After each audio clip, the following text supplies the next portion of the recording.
13,59,00,000 টাকার অবৈধ সম্পদ অর্জনের অভিযোগে শেখ হাসিনার ফুফাতো ভাই শেখ সেলিমের বিরুদ্ধে মামলা করেছে দুদক।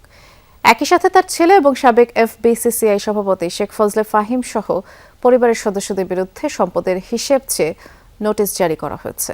এদিকে দুদকের আবেদনের ভিত্তিতে ঢাকা 4 আসনের সাবেক এমপি সঞ্জিদা খানমের দেশ থেকে নিষেধাজ্ঞা দিয়েছেন আদালত।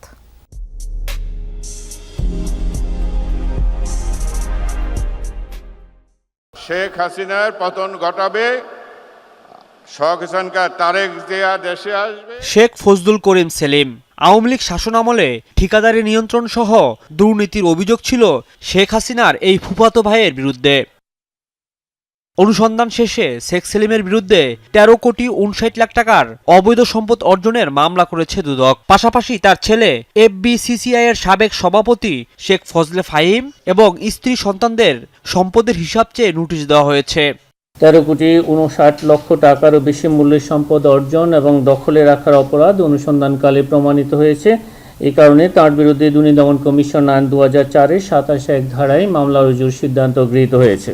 এদিকে দুদকের আবেদনে আইসিটি বিভাগের সাবেক সচিব নজরুল ইসলাম খানের বিরুদ্ধে ঘুষ ও নিয়োগ বাণিজ্যের অভিযোগে দেশ ত্যাগের নিষেধাজ্ঞা দেওয়া হয়েছে।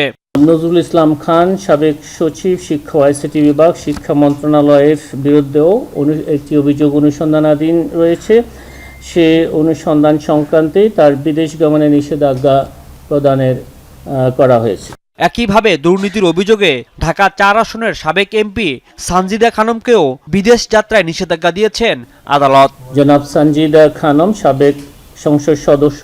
রাজীব আহমেদ, যমুনা নিউজ, ঢাকা।